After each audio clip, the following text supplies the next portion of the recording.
I just got home from work to a very exciting sight.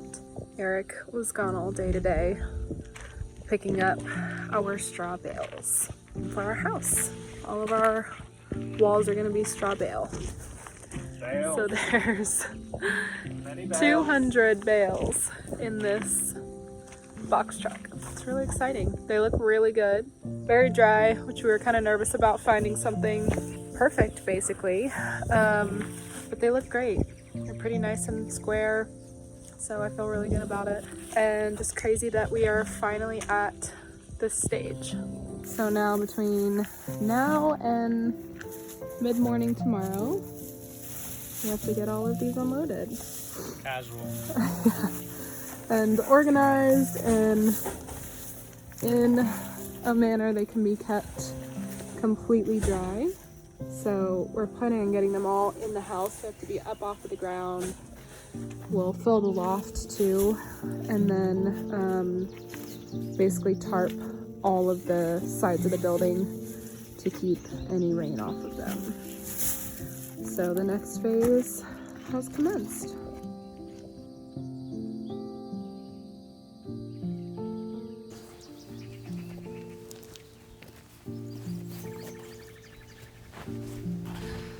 We are actually getting ready to stack some of the first bales. I went through today and kind of filled these cavities with insulation because the bales are sitting on top of this, so that space needed to be insulated. And then also went through a little while ago and put some nails.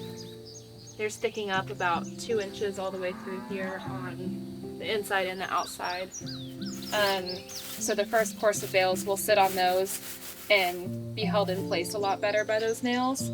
Eric's kind of going through, he made this kind of makeshift bale scrubby, and hold on. So of course where the bales are tied, it's so tightly compressed that they call it the ears on the sides, but the middle sticks out too. So that's just more area that it's not gonna butt up very well against each other. And there's like a V right here that would create a gap, and you just for insulating you want to try to stuff as much straw in there as you can. But if we can get these pretty flat to begin with, then that's just less work later. The first bale. First bale.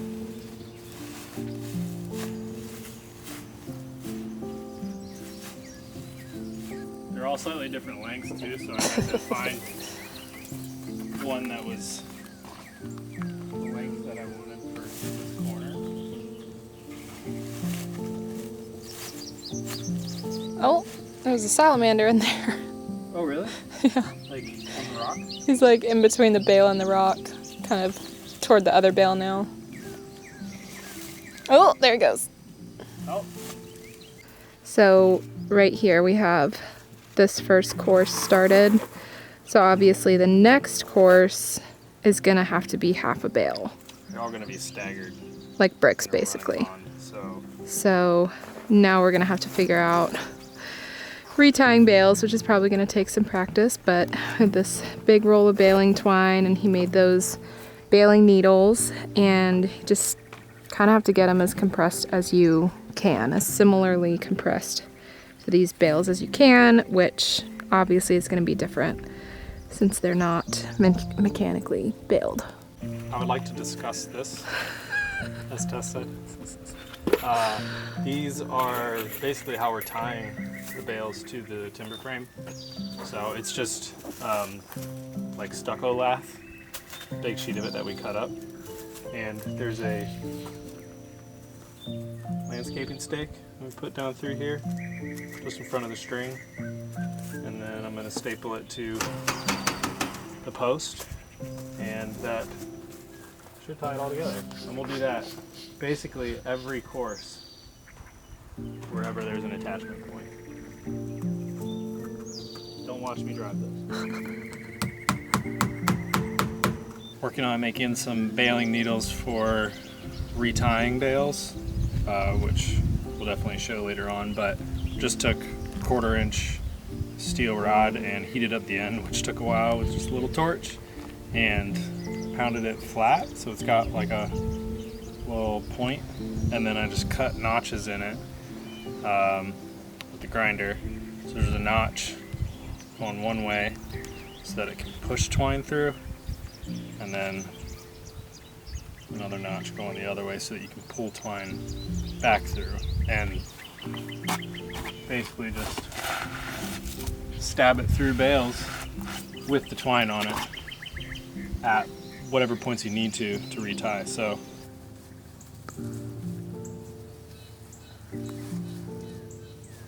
all right, we're coming around the corner onto the eave wall, and we're about to put a window buck in right here. So I've actually notched out a little bit on the bottom side there of that first course for the windowsill to sit in. So yeah, we'll set it in place and drive pegs in through the sides of the buck into the bales.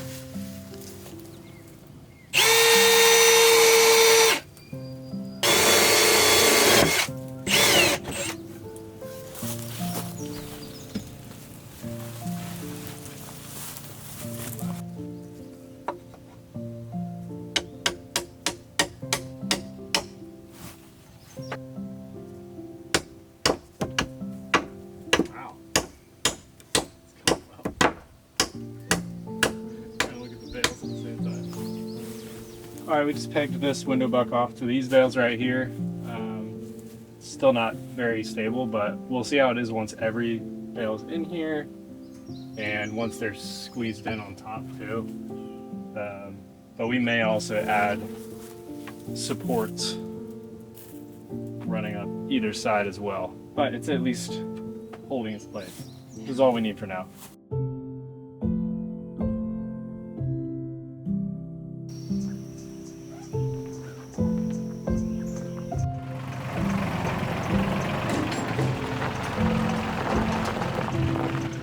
I'm gonna try to squash these bales down with the tractor to get the last course in.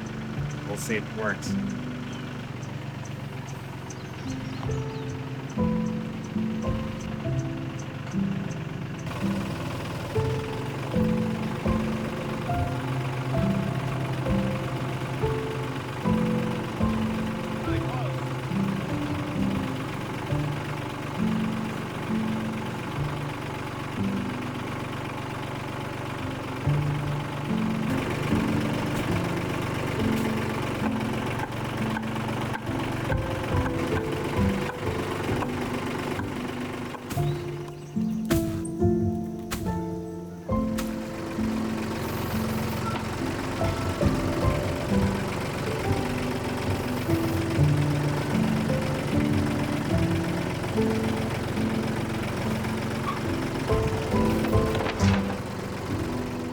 Alright, that was a little bit crazy. Didn't go that well.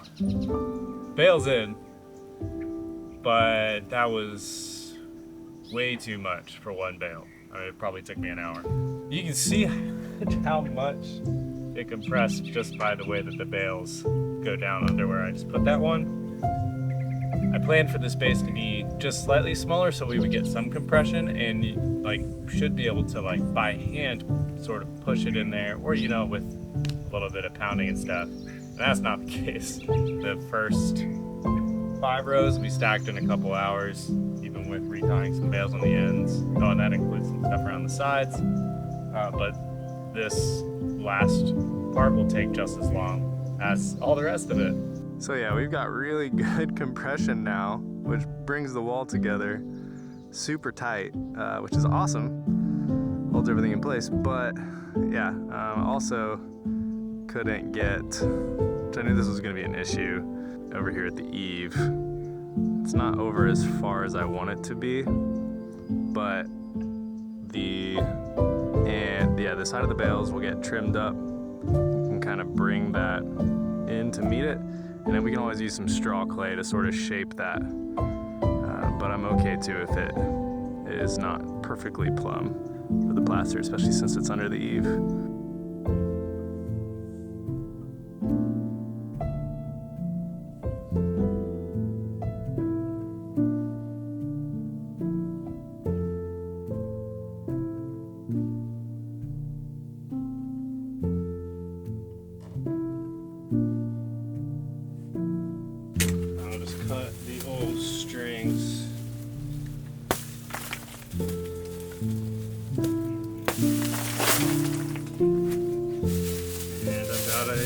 bale.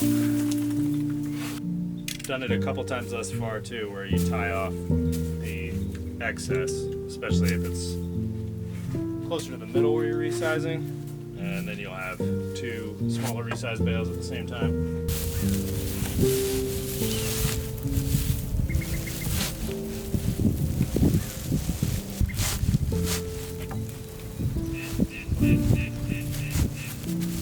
I realized after the challenge of doing the gable side and squeezing them in there that if I retie them basically an inch or two longer than this space, instead of doing a second or two more courses, doing them upright like this, it's a lot easier to stand them up into place, use that length as kind of my leverage. And I feel like that works pretty well. This one's gonna get more and more interesting with the rafters. I've already done one where I notched the bale around the rafter, basically pulled the string over so I wasn't hitting the string when I notched it, but we'll see with the rest of them. It's at least an improvement.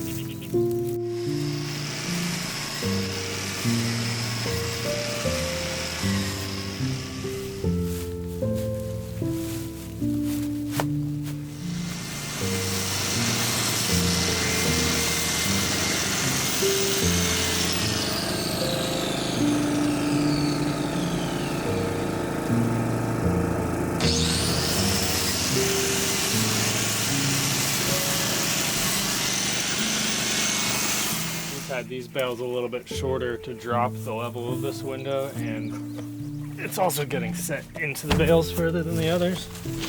So it's just notched out. So yeah, the sill still sits at the same point, but it extends in further.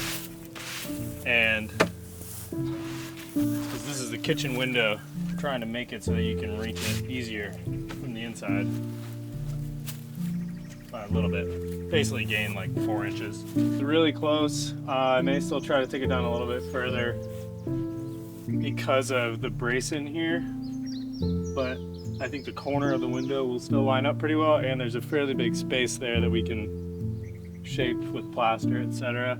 But yeah, these bales under here I think will compress even more since they're retied. Whenever I put whatever's going on top of it, probably going to try to really get it to compress down. Might even gain at least half an inch to an inch. And I also still need to I'm going to do some extra flashing under here. Still have some galvanized flashing that I'm probably going to put down. And maybe even do some felt paper, some tar paper.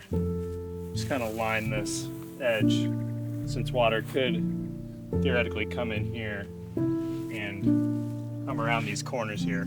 Just gonna try to get all of those flashing details as good as we can to prevent water just finding its way into the bales. This is our most critical point of possible failure, is windows. But this overhang, this is set fairly far in. It's really close to the overhang, so we should never have like large amounts of water in here, but we do get a lot of driven rain, so making some progress. Feels good. Actually, it's a slow process, but it's not as slow as I expected.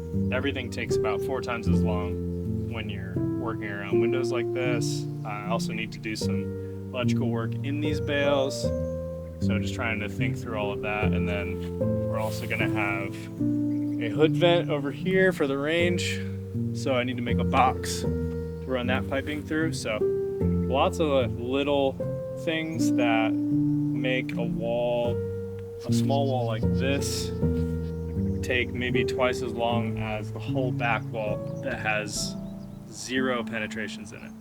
So, but that's part of having natural light and utilities and all of those things. So, trade-offs.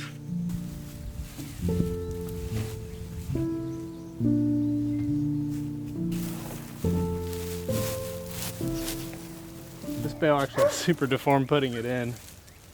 I ended up notching this one out a lot more. Now we'll see if we can get it all the way in there. Got them in there fairly well. Still need to tuck some straw around them. Turning them up vertically like this seems to be the way to go. Still work, but not as bad as trying to squeeze them in horizontally.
So up here we are working with some interesting angles with the bales, but Eric has actually gotten a pretty good system down for retying them to kind of fit this shape. So here's a bale that's going up and needs to be basically triangular at the end. So you just measured and marked it? Yeah, I marked the roof pitch on it, and then I pushed the string through, kind of following that line. The flakes are really woven together, but I found if I tie it as a trapezoid, then I can use a grinder and basically cut this off, and it makes a really clean edge. So now I can basically stick the needle through, grab the string. So now I have my two ends that I can just tie on the bottom.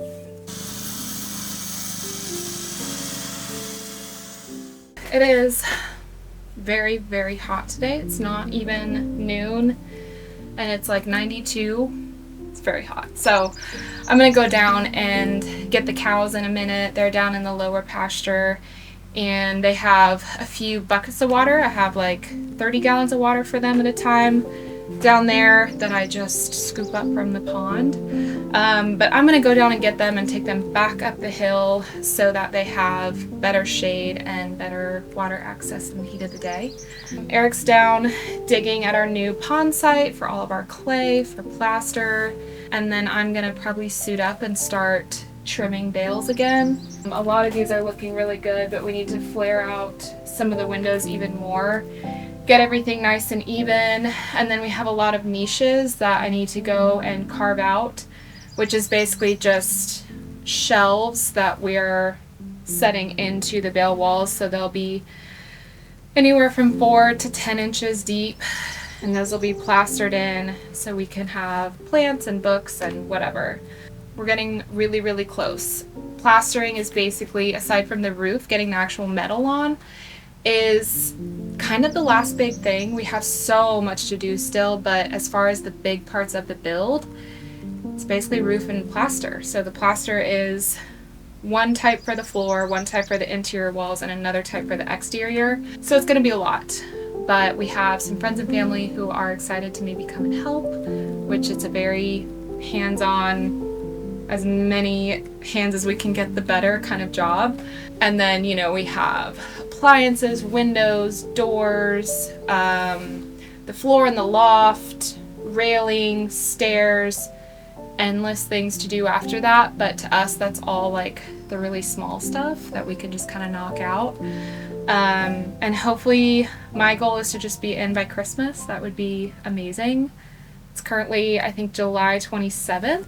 So that seems like pretty conservative estimate to me, I would say, but who knows? I hold everything very loosely.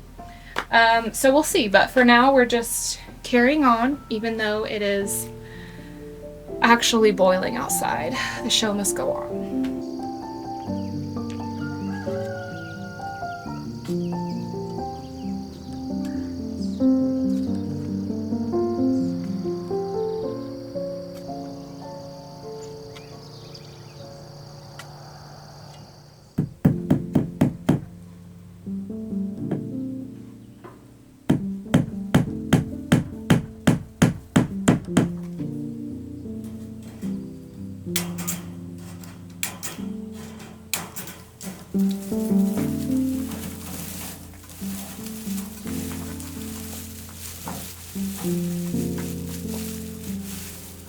Tempting to make this wire cage and then stuff it.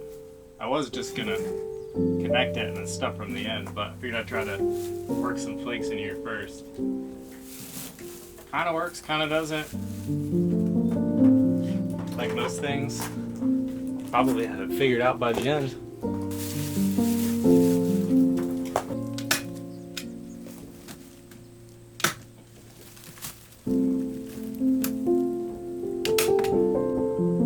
Alright, the basket over the door is pretty much done. Worked out decently well. You can see there's still some voids here and there that I need to stuff, but I figured it'd be easier once the wire was on. I'm gonna stuff around the framing a little bit more too, but it'll naturally have a nice curve to it coming around there. But it took me a while, probably almost an hour, between doing the netting and then stuffing it.